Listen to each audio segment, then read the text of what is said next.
What's up, WrestleBreakers? I am back with our fourth card pack we're opening that my partner Q gave us here on our new WrestleBreaks podcast, and I am once again joined by a special guest. Today we've got Pénta El Zero Miedo here with me today. Now, Pénta, fancy meeting you here in Mexico of all places. I'm glad you're joining me. I'm feeling a little bit nervous about this card pack today. I don't know why. I feel like this is going to be a special card pack. How are you feeling about it?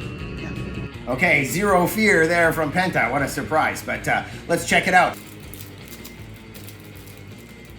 Oh, wow. Our first card. Now, this is a surprise to me. I thought since these are the 2022 Panini Prism cards, we were going to be getting all, current active roster members, maybe Triple H, maybe some admin staff, things like that. But here we go. The legendary Ultimate Warrior, number 93 in the card set, one of the most larger-than-life superstars in history. The Ultimate Warrior was inducted into the WWE Hall of Fame in 2014. This rope-shaking enigma had one of the biggest wins in WWE history, beating Hulk Hogan at WrestleMania 6 to win the WWE Championship in front of a sold-out Skydome in Toronto. Now, I gotta tell you, unlike Edge, Adam Copeland, who was there at the event, I have one hell of a core memory as far as this event is concerned. I live in Toronto, and my dad works for GE, or did at the time, GE Cantel, and we used to have the big, huge satellite dishes in the backyard.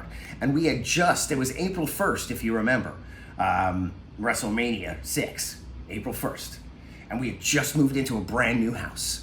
And we had just gotten the satellite hooked up that afternoon because, of course, it was important to get all the electronics and doodads working in your new house.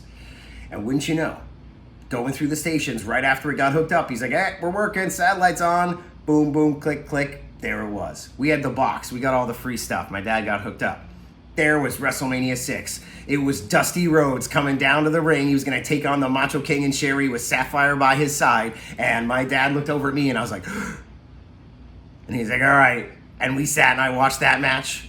Then I believe right after I watched the Bolsheviks get destroyed and squashed by the Hart Foundation super quick. That was awesome. And then we called over some neighbors. And I remember by the time the main event was on and the Ultimate Warrior took on Hulk Hogan, we had all our neighbors there. I think probably only about 6, 7 people, but we were having fun. The parents were having drinks, doing whatever. This is a hell of a core memory for me and my dad and my family, April 1st, 1991 in our new home, watching WrestleMania 6.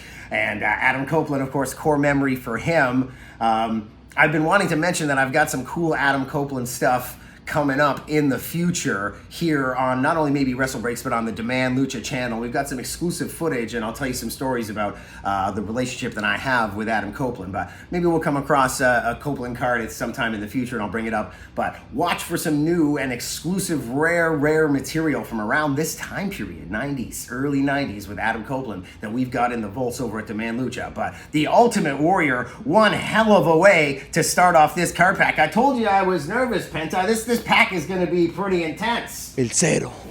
Okay, no fear. No fear. We're going to move forward. Let's go. Card number 2 in this pack, Lacey Evans, the women's right. I got to tell you, I like Lacey Evans. Number 198 in the card pack, and I always thought she had a lot of potential. I like that she's former military. When you look at when she was in the Performance Center training or talking to Sammy Guevara, things like that, I kind of like her attitude. I like the cut of her jib, as it were. Some Sergeant Slaughter action there. WrestleMania 7 now. It was right around the time. Did you know WrestleMania 6, right at that time, I think he might have debuted. Came on with Brother Love, come drill Sergeant Slaughter, brought him in, and he started making fun of Volkov. And the fact that Volkov was now an American sympathizer and tagging with Hacksaw Duggan. I think it was right around that time, and it didn't take long. Tugboat was just coming in, and they switched it up from what could have been Chic Tugboat to Sergeant Slaughter. So that's pretty cool. But I've always dug Lacey Evans. Let's read the back here from Paris Island, South Carolina. Lacey Evans made a piece of WWE history at Crown Jewel 2019 when she and Natalya competed in the first ever women's match in Saudi Arabia in front of 70,000 at King Fahad International Stadium in Riyadh, Saudi Arabia. Evans earned her spot through a hard-charging style that has made her a favorite in the WWE universe. And there you go, Lacey Evans. Man, this lady's got it all going on. And I kind of wish she would come back. I mean, a lot of people didn't think she had it in the ring, but man, I think Lacey Evans was a pretty good competitor. So card number 2 here in the pack. Let's keep going.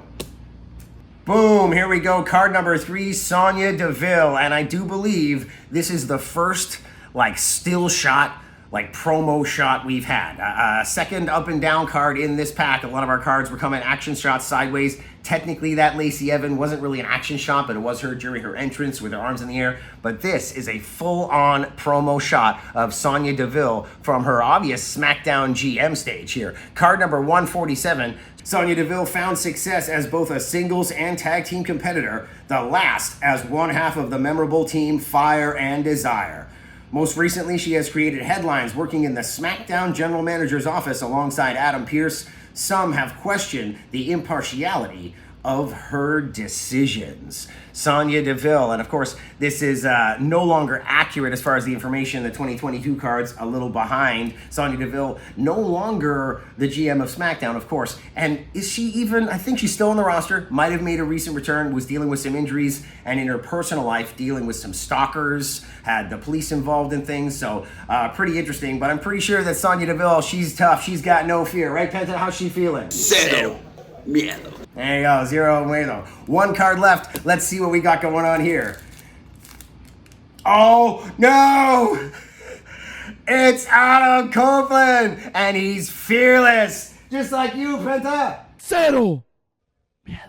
Exactly. Get a little old. Get some new material, pal. But wow, I told you I was a little nervous. This card pack felt insane. And we already mentioned Edge, Adam Copeland, earlier in the video. And of course, fearless, just like our buddy Pénta here. Now let's read the number 7 in the card pack. So our earliest card so far, number-wise. And of course, I think now only our second promo shot like this. I guess maybe I'm making a mistake because our Sasha Banks one was a still shot promo shot like this. So there we go, making a mistake. I still feel like that Sonya Deville was the first that wasn't a specialty card. Like the 4th card in the pack always seems to be some kind of specialty card. That Sonya Deville was still the first promo shot of just the regular cards. But here we go, specialty card, fearless Adam Copeland, Edge. Talk about fearlessness. Edge was told his career was over due to a serious injury, and he was inducted into the WWE Hall of Fame. Not wanting things to end this way, Edge made an emotional return to the WWE Universe in 2020, and 1 year later won the Royal Rumble for the 2nd time in his career. Now, I am very lucky to have not only the WrestleMania 6 connection with Adam Copeland, but a personal connection with Adam Copeland. Now, a friend of mine who helps with Demand Lucha, one of the core people in our inner circle that runs Demand Lucha, he toured with Adam Copeland 1993 and onward. They started their career together, trained together alongside Christian Cage, Rhino, Joey Legend, all kinds of guys locally here that toured with Tony Condello.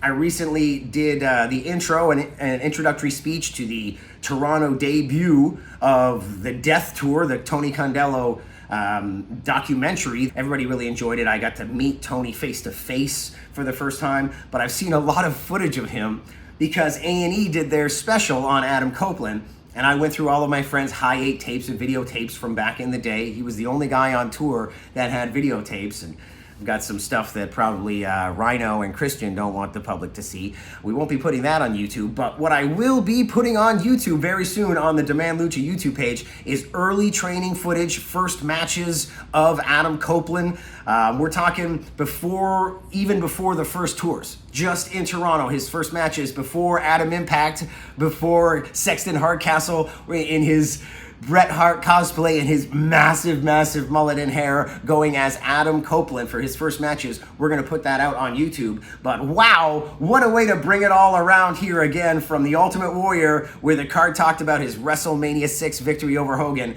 to Adam Copeland, Edge, who started his career and said the triggering moment for him was being there at WrestleMania 6 in the audience. And this card, the fearless card, this man just injured himself, lost the TNT title, jumping off the top of a cage onto Malachi Black. Absolutely fearless. We'll be back in a little bit with our final card pack.